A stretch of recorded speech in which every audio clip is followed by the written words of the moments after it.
Good morning students. मैं तक्षशिला विद्यालय की शिक्षिका तृप्ति आपको संस्कृत विषय पढ़ाऊंगी। तो बच्चों, आप सभी अपनी संस्कृत की पाठ्य पुस्तक जिसका नाम है दिव्यम, उसमें पाठ 3 निकालेंगे जो पृष्ठ संख्या 18 पर है और जिस पाठ का नाम क्या है, अकारांत पुल्लिंग शब्दा। तो बच्चों, पृष्ठ संख्या पेज नंबर 18 निकालेंगे। निकाल लिया सभी बच्चों ने? बहुत अच्छे। तो बच्चों, हम पाठ को आगे बढ़ाएं क्योंकि पिछली वीडियो क्लास में हमने ये पाठ शुरू किया था, इसका भाग 1 किया था। तो उसको आगे बढ़ाने से पहले हम पिछली वीडियो क्लास में जो भी पढ़ा है उसकी पुनरावृत्ति करेंगे। तो बच्चों, तैयार हैं आप? शुरू करें पाठ को। तो पाठ क्या कौन सा है बच्चों? तृतीय पाठ। पाठ का नाम क्या है? अकारांत पुल्लिंग शब्दा। तो हमने क्या पढ़ा था बच्चों पिछली क्लास में कि हिंदी में वचन 2 होते हैं, एक वचन बहुवचन, परंतु संस्कृत में कितने होते हैं बच्चों? 3। कौन कौन से होते हैं? एक वचन, द्विवचन और बहुवचन। इसी तरह जो लिंग होते हैं वो भी संस्कृत में 3 होते हैं। हिंदी में होते हैं 2, स्त्रीलिंग और पुल्लिंग, परंतु संस्कृत में कितने होते हैं? 3। कौन कौन से बच्चों? पुल्लिंग, स्त्रीलिंग, नपुंसकलिंग। कौन कौन से? पुल्लिंग, स्त्रीलिंग, नपुंसकलिंग। तो अब हमने आगे क्या पढ़ा था बच्चों? हमने ये पढ़ा था, आज हमने जो इस पाठ में आगे भी पढ़ना है, पहले इस अर्थ को समझेंगे कि अकारांत पुल्लिंग शब्दा, तभी हम पाठ को आज आगे बढ़ा पाएंगे। फिर से एक बार समझते हैं। अकारांत, जिस शब्द का अंतिम वर्ण अ हो, जिस शब्द का अंतिम वर्ण अ हो तो वो अकारांत कहलाता है। इसी तरह पुरुष जाति का जो बोध कराते हैं वे शब्द क्या कहलाते हैं? पुल्लिंग कहलाते हैं। और जिस शब्दों के अर्थ होते हैं वो सार्थक शब्द कहलाते हैं, शब्द होते हैं सही अर्थों में। तो हमने ये भी पढ़ा बच्चों कि एक वचन कैसे बनता है पुल्लिंग शब्द में। ध्यान रखिएगा, कौन सा? पुल्लिंग शब्द। पुल्लिंग शब्द यहाँ पर एक है, उसके साथ अगर विसर्ग लगा देते हैं तो वो एक वचन बन जाता है। जैसे मैंने लिखा बाल, बाल के साथ अगर विसर्ग लगा दूंगी, इसको जोड़ दूंगी तो क्या बन जाएगा? बालः। इसी तरह बच्चों, शब्द है हमारा, उसके साथ औ लगा दूंगी तो क्या बन जाएगा? द्विवचन। तो क्या बना? बाल हमारा शब्द है और उसके साथ मैंने औ लगा दिया तो क्या बन गया? द्विवचन में बालौ। इसी तरह शब्द है बाल और मैंने क्या किया? उसके साथ अ लगा दिया तो अब क्या बन गया? बाला। तो ये हमारा क्या हो गया? बहुवचन हो गया। तो बच्चों, ये बहुत जरूरी है आपको समझना कि जब पुल्लिंग शब्द होता है उसका एक वचन लिखना हो तो उसके साथ विसर्ग लिखते हैं संस्कृत में। अगर द्विवचन लिखना हो तो औ और बहुवचन लिखना हो तो अ। तो क्या बना? बालः, बालौ, बाला। तो बच्चों, ये समझ में आया आपको? अब अलग अलग करेंगे। आपने पशुओं के नाम पढ़े, पक्षियों के नाम पढ़े और आपने फूलों फलों के नाम याद किए। तो हम कुछ शब्दों को लेकर चलते हैं और आप उनसे एक वचन, द्विवचन और बहुवचन बनाएंगे। तो तैयार हैं आप? शुरू करें बच्चों। तो सबसे पहले हम पशुओं के नाम पर चलते हैं। आपने पशुओं के नाम किए बच्चों, पुल्लिंग पशुओं के नाम। सबसे पहले हम करेंगे पशुओं के नाम पर आधारित। शुरू करें। पशुओं पर एक वचन,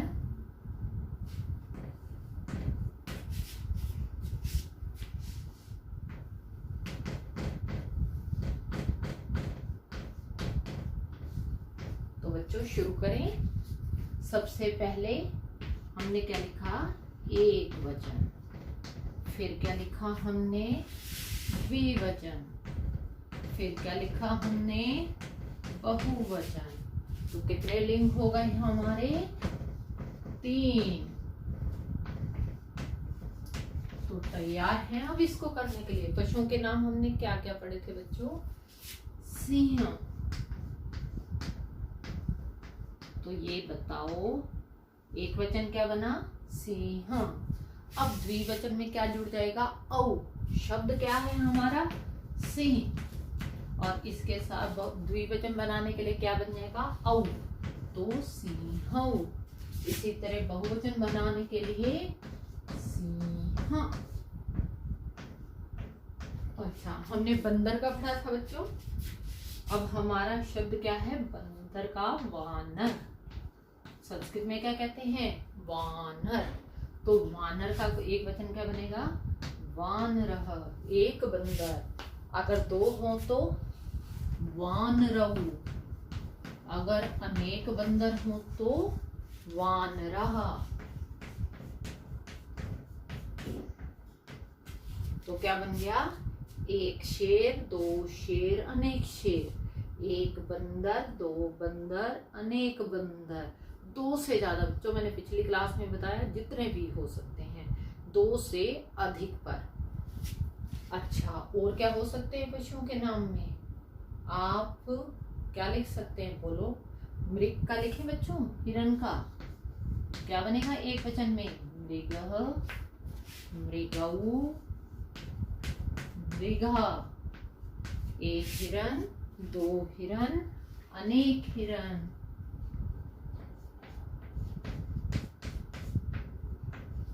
जितने भी हमारे जो पशुओं के नाम हैं बच्चों, वो पुल्लिंग हैं, तो आपके रूप इस तरह से चलेंगे। उस शब्द के रूप कैसे चलेंगे, सिंह, सिंहौ, सिंह, वानरः, वानरौ, वानरा, मृगः, मृगौ, मृगः, गजः, गजौ, गजः। ऐसे जितने भी जो पशुओं के नाम पुल्लिंग में होंगे, उनके शब्द रूप ऐसे ही चलेंगे। इतना समझ में आ गया बच्चों। अब पक्षियों के नाम को लें, पुल्लिंग शब्दों को। तैयार हैं आप, चलिए फिर शुरू करते हैं हम। पक्षी, अब पक्षियों पर आधारित होगा बच्चों। अभी तक किसका किया हमने, पशुओं का। अब किसका करेंगे, पक्षियों का। अच्छा बताओ, कबूतर को क्या कहते हैं, आपने पढ़ा था ना, कबूतर को क्या कहते हैं, कपोतः। तो एक वचन क्या बनेगा, कपोतः, एक कबूतर। अगर 2 होंगे तो क्या बनेगा, कपोतौ। अगर अनेक हो तो कपोतः।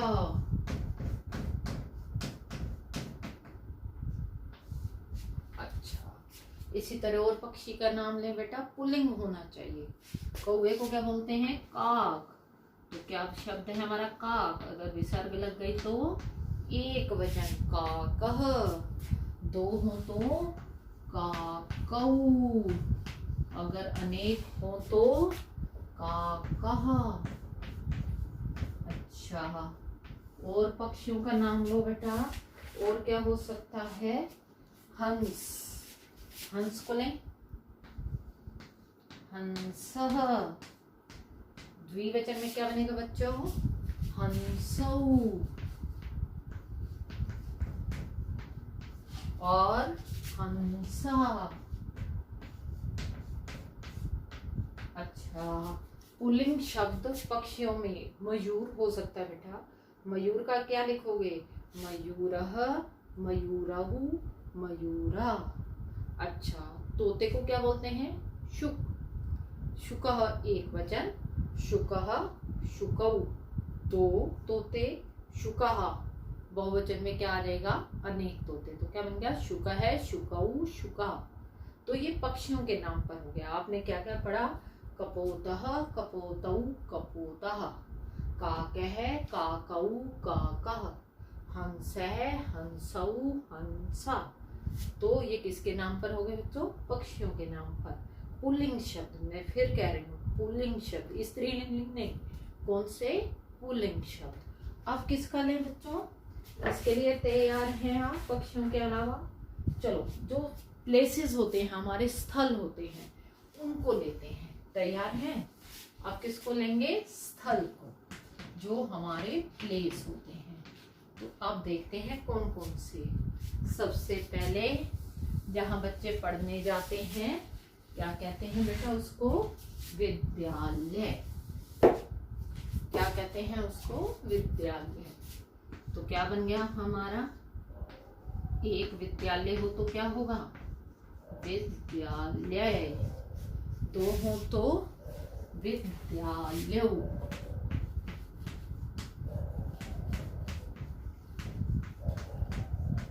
अगर ज्यादा हो तो विद्यालय।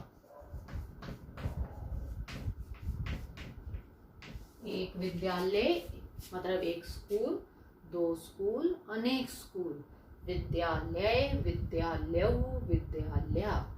अच्छा, मंदिर को क्या बोलते हैं बेटा संस्कृत में, मंदिर को बोलते हैं देवालय। तो देवालय का क्या बनेगा, देवालय, एक मंदिर। दो हो तो देवालय। अगर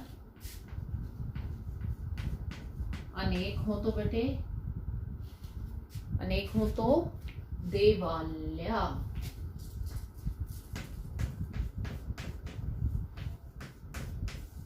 अच्छा, कोई और बताइए क्या हो सकता है हमारा, क्या हो सकता है बताओ। अब आप बाजार में जाते हैं बेटे, उसको क्या बोलते हैं बाजार को, पता है आपको, आपण। क्या बोलते हैं इसको, आपण। आपण का द्विवचन क्या होगा, आपणं। क्या होगा, आपणं। और बहुवचन क्या होगा, आपणः। तो हमने स्थलों के नाम पढ़े बेटा, एक वचन में विद्यालय, विद्यालय, विद्यालय, और इसमें देवालय, देवालय, देवालय, आपण है, आपणं, आपणा। ये किसके नाम हो गए बच्चों, ये हमारे स्थल के नाम हो गए। अच्छा, व्यवसाय, जो ऑक्यूपेशन कहते हैं जिसको, जिसको व्यवसाय बोलते हैं संस्कृत और हिंदी में। जैसे अब हम ये पढ़ेंगे व्यवसाय, व्यवसाय वाले से बनाएंगे। अब आपने इतने बना लिए, अब आपको ये सभी आगे होंगे बेटा। अब व्यवसाय वाले करेंगे।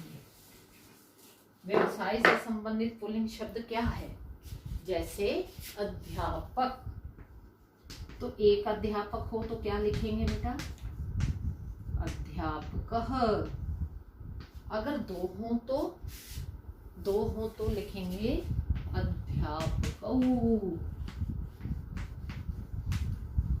अगर अनेक हो तो बेटा अध्यापकः।